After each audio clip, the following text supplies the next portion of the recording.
É tolice querer que os eventos aconteçam como desejamos. Devemos desejar que aconteçam como de fato acontecem. Assim teremos paz. Você está perdendo a batalha do dia antes mesmo de sair da cama. E talvez nem perceba. A verdade é que, enquanto você acorda correndo, reagindo a notificações, mergulhando direto no caos, os que realmente avançam já estão em silêncio, disciplinando a mente como um guerreiro afia sua espada. Parece exagero? Não é. Quem controla as primeiras horas do dia, controla a narrativa da própria vida. E não tem nada de místico nisso. A maioria das pessoas acha que precisa de mais tempo, mais dinheiro, mais sorte. Mas o que falta mesmo é direção, clareza. E essa clareza vem quando você domina a si mesmo antes de tentar dominar o mundo. O estoicismo não é uma filosofia de livros antigos, é uma estratégia prática e brutalmente eficaz para enfrentar o mundo moderno sem perder o eixo. Tudo começa nas primeiras horas da manhã.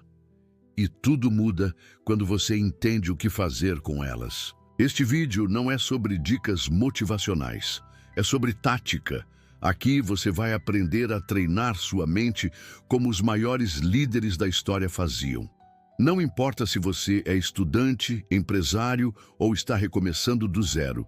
Se você aplicar o que vai ver aqui, seu dia e sua vida nunca mais serão os mesmos. E a transformação começa já no primeiro minuto, quando o despertador toca. Desperte com intenção e não por reação. A maioria das pessoas abre os olhos e já estica a mão para o celular. Nem despertou direito e já está reagindo ao mundo, sem direção, sem filtro, sem controle. A mente acorda no modo automático, e isso é como começar o dia já perdendo a batalha. O estoicismo ensina que o verdadeiro guerreiro vence a si mesmo antes de qualquer inimigo. Por isso, acordar com intenção é como empunhar a espada antes mesmo do primeiro golpe.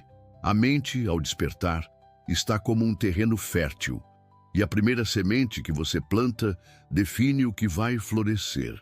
Então, por que deixar que notificações, fofocas ou boletos decidam o tom do seu dia? Um hábito poderoso é levantar, sentar na beirada da cama e simplesmente respirar.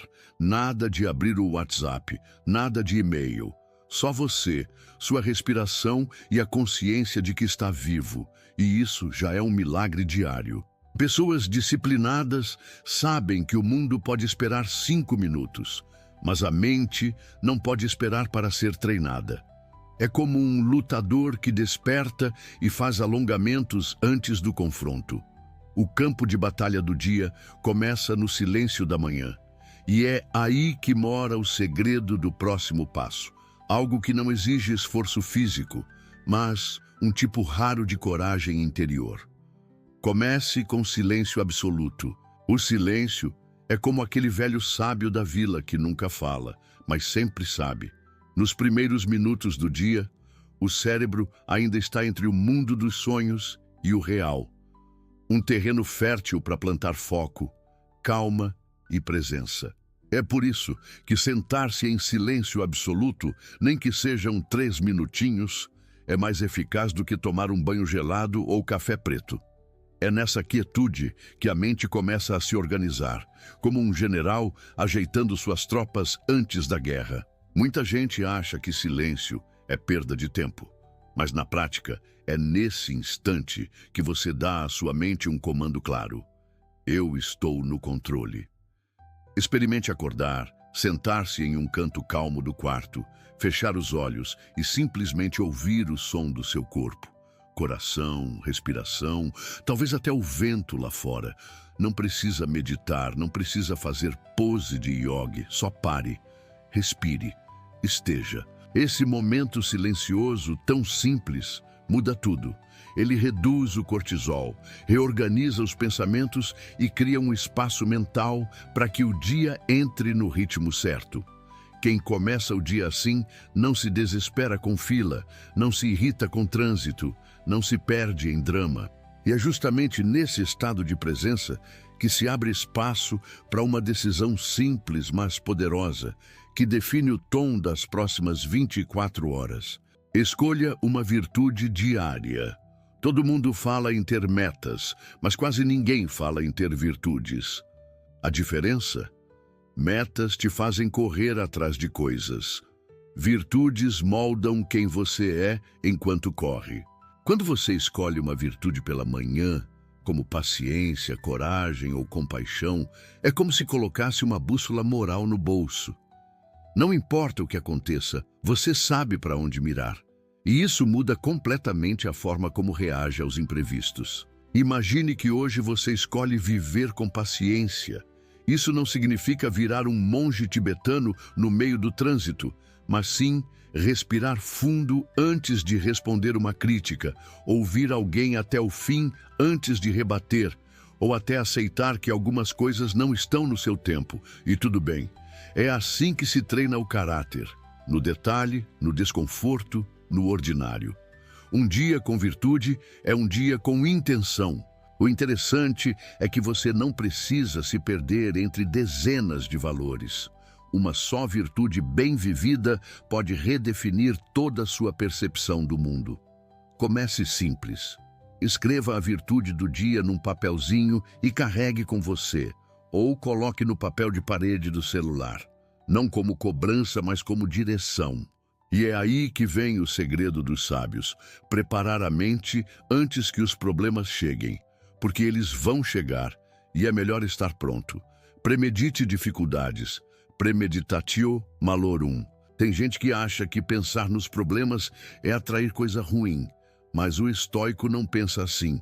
Ele não atrai, ele antecipa. A prática da premeditatio malorum é como checar o tempo antes de sair de casa. Não evita a chuva, mas garante que você leve o guarda-chuva. Quando você visualiza o que pode dar errado, não se desespera quando dá. E essa diferença muda tudo. Imagine que você já pensou que o cliente poderia cancelar, o ônibus atrasar, o parceiro te contrariar. E então, acontece, mas você não se desmonta. Por quê? Porque já se preparou. É como se tivesse treinado o soco antes do ringue. A mente já sabe o que fazer, e isso elimina a reatividade. Reage quem foi pego de surpresa. Age quem já sabia o que viria. Essa visualização não é sobre pessimismo, é sobre estratégia, é sobre ser general da própria alma. Gente que premedita os males não vive ansiosa, vive preparada. E o curioso é que quando você já esperava o golpe, ele machuca menos. E ao ganhar essa clareza mental, você naturalmente começa a separar as batalhas que vale a pena lutar, daquelas que nem deveriam ocupar espaço na sua cabeça. Distinguir o que se pode e o que não se pode controlar. Essa, talvez, seja a maior libertação que alguém pode experimentar. Entender que nem tudo é seu para resolver. O trânsito? Não é. O humor do outro? Também não. Mas sua resposta a tudo isso? Aí sim, é 100% sua. O estoicismo ensina que a paz interior começa quando você para de gastar energia tentando controlar o incontrolável. Parece simples, mas exige treino diário, como musculação para a alma. A chave é perguntar: isso aqui depende de mim? Se sim, haja. Se não, solte. Parece bobo, mas muda a vida. Um exemplo prático: você vai fazer uma apresentação, seu controle, preparar bem, treinar, chegar no horário. O que não é seu? Se vão gostar, se vão aplaudir, se alguém vai bocejar no meio. E se você focar só no que é seu, adivinha? O desempenho melhora e o estresse some. Viver com essa distinção ativa um tipo raro de clareza. Você começa a enxergar melhor, ouvir com mais calma, decidir com mais foco, porque sua mente não está sobrecarregada tentando resolver o que o universo já decidiu que não é problema seu. E com essa leveza surge espaço para algo poderoso, a ação imediata, aquela que te tira da inércia e quebra o ciclo da procrastinação. Haja imediatamente. A mente é uma máquina persuasiva, principalmente quando quer te convencer a deixar tudo para depois. Mas o estoico não negocia com a preguiça. Ele age, e age logo, mesmo sem vontade, mesmo sem o cenário ideal. Porque a ação é o antídoto da estagnação. Quer vencer o tédio? Faça algo. Quer sair da ansiedade? Dê um passo. Simples. A diferença entre um dia produtivo e um dia perdido, muitas vezes, está nos primeiros 5 minutos. É aquela coisa. Vai à academia mesmo sem ânimo. Escreve a primeira linha do projeto mesmo sem inspiração. Lava a louça mesmo sem motivação. Não se trata de se forçar, mas de treinar a mente para não depender do clima certo. A ação, por menor que seja, gera movimento, e movimento gera clareza. Um simples "vou só começar" já engana o cérebro e coloca tudo em marcha. Se você espera sentir vontade para agir, vai viver refém do acaso. Mas se age mesmo sem vontade, começa a moldar uma nova identidade. A de alguém que não precisa estar no modo ideal para dar o próximo passo. E isso gera um tipo raro de poder. Um poder que só cresce quando você lembra de algo que muitos evitam encarar. Algo que dá sentido até às tarefas mais simples do dia. Memento mori. Lembre-se da morte. Parece sombrio, mas não é. Lembrar da morte é lembrar da urgência de viver. O estoico não vê a morte como fim, mas como lembrete. Quando você acorda e pensa, e se hoje fosse o último dia? Algo dentro muda. As pequenas irritações perdem peso e os pequenos gestos ganham valor.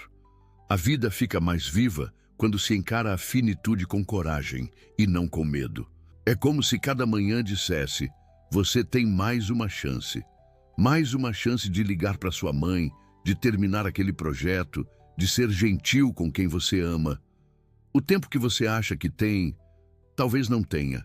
E isso não deve te desesperar, mas te despertar. Porque quando você entende que cada dia pode ser o último, começa a viver como se cada momento fosse o primeiro. Essa consciência não te paralisa, ela te impulsiona. É o que separa quem vive no piloto automático de quem vive de verdade. E nesse ritmo mais presente, com menos distração e mais intenção, até o que dói se transforma. Porque quando tudo parece imprevisível, surge a chance de desenvolver algo mais profundo do que controle. Aceitação. E é aí que mora a próxima chave estoica. Amor fati. Ame seu destino.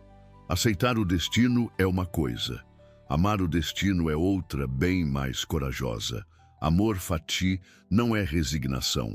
É olhar para tudo o que acontece, desde o café derramado até a perda de um emprego, e dizer, isso também faz parte do meu caminho. É ter a ousadia de ver propósito até na dor. Os estoicos não fugiam da realidade, eles dançavam com ela, mesmo quando a música era triste. Imagina se, ao invés de reclamar que algo deu errado, você dissesse, o que isso está tentando me ensinar? Perdeu o ônibus? Talvez tenha ganhado 5 minutos de reflexão. Terminou um relacionamento? Talvez tenha se livrado de algo que já não te fazia crescer.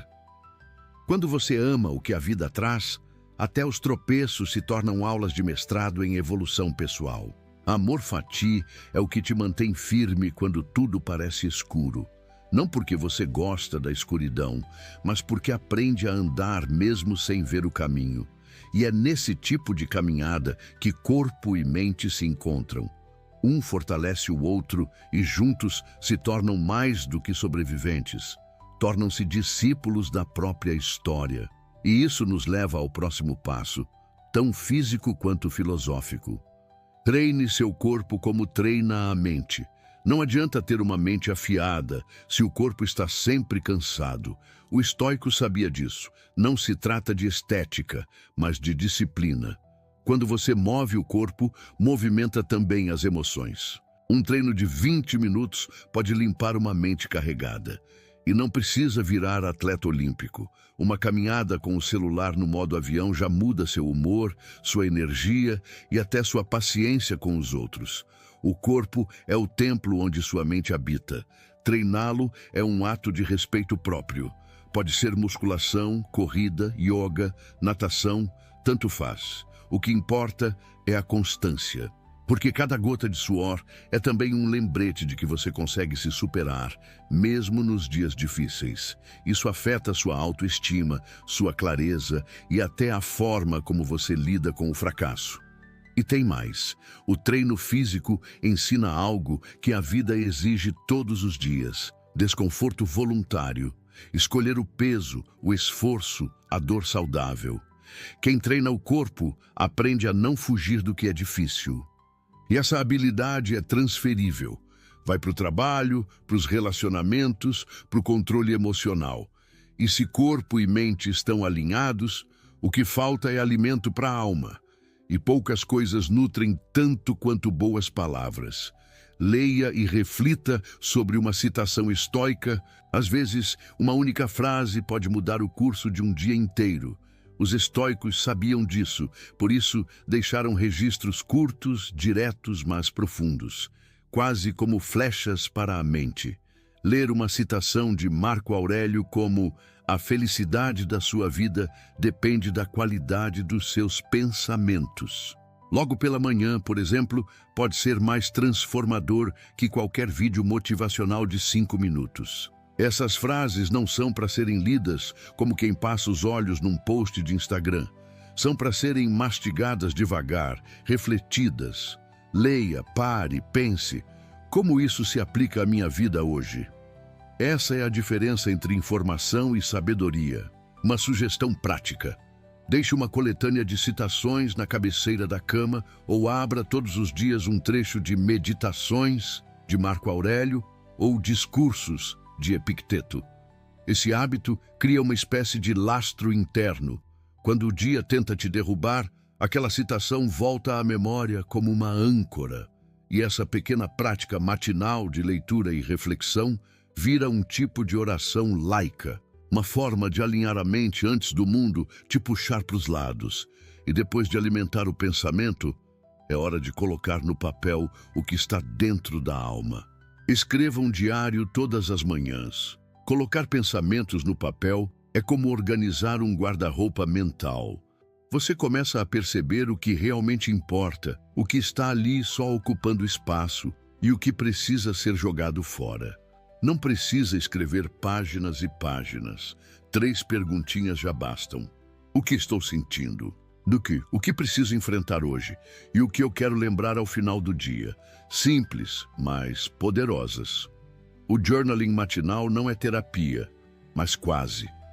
É um espelho íntimo onde você se olha sem filtros. Serve para criar clareza, identificar padrões e até preparar mentalmente para situações que exigem coragem. Exemplo, antes de uma reunião importante, escrever "Hoje eu preciso falar com firmeza", já programa seu cérebro para isso. É como ensaiar mentalmente antes de entrar em cena. E mais, esse hábito fortalece a autocompaixão. Ao ver seus medos e desafios no papel, você para de se cobrar como se fosse um robô e começa a se tratar como um ser humano real. E isso transforma o jeito como você se relaciona com o mundo. Mas para esse mundo realmente valer a pena, é preciso também desenvolver um outro tipo de prática, a de reconhecer o que já se tem e o que precisa ser deixado para trás. Pratique gratidão e perdão antes de mergulhar no corre-corre do dia. Pare e agradeça. Não precisa ser algo épico. Às vezes é só agradecer pela cama, pelo café quente ou pelo fato de estar respirando. A gratidão desloca o foco do que falta para o que já existe. E isso muda sua frequência interna. É como trocar uma lente cinza por uma lente dourada. O mundo ao redor pode ser o mesmo, mas o olhar muda tudo. Já o perdão, esse é mais difícil, mas libertador. Perdoar não é aceitar o erro do outro, é se recusar a carregar o veneno nas costas. Comece pequeno. Quem foi que te irritou ontem? Quem deixou uma ferida aberta anos atrás? Ao perdoar, você não está dizendo "tá tudo bem". Você está dizendo "não vou mais deixar isso me consumir". E isso, meu amigo, é poder de verdade. Gratidão e perdão são como o reset emocional do seu sistema interno. Limpam os resíduos que atrapalham seu foco, seu humor, sua energia. E quando você cultiva esses dois hábitos, algo curioso acontece. O dia já não te domina tanto. Você começa a viver com mais leveza, clareza e disposição para evoluir. E se chegou até aqui, você já está pronto para ir além. O momento da virada. Você vai continuar acordando no modo automático ou vai finalmente assumir o controle da sua mente? Porque agora, você sabe, cada manhã é uma nova chance de vencer a si mesmo. E isso, meu amigo, é o maior tipo de vitória que existe. A maioria ainda vai viver no piloto automático, deixando que o mundo dite o ritmo. Mas você não precisa ser mais um. Você pode ser o ponto de virada. Então me diga, qual dessas práticas você vai começar amanhã? Vai escolher uma virtude? Vai silenciar por 5 minutos? Vai escrever no diário ou colocar o corpo para se mover? Não tente fazer tudo de uma vez. Escolha uma e aplique. A revolução começa no detalhe. E se você sentiu que esse vídeo te cutucou por dentro, é porque você estava pronto para mudar. Se inscreve no canal, ativa o sininho e compartilha esse vídeo com alguém que também precisa despertar. Aqui, a gente não só inspira, a gente transforma. E a sua transformação começa agora.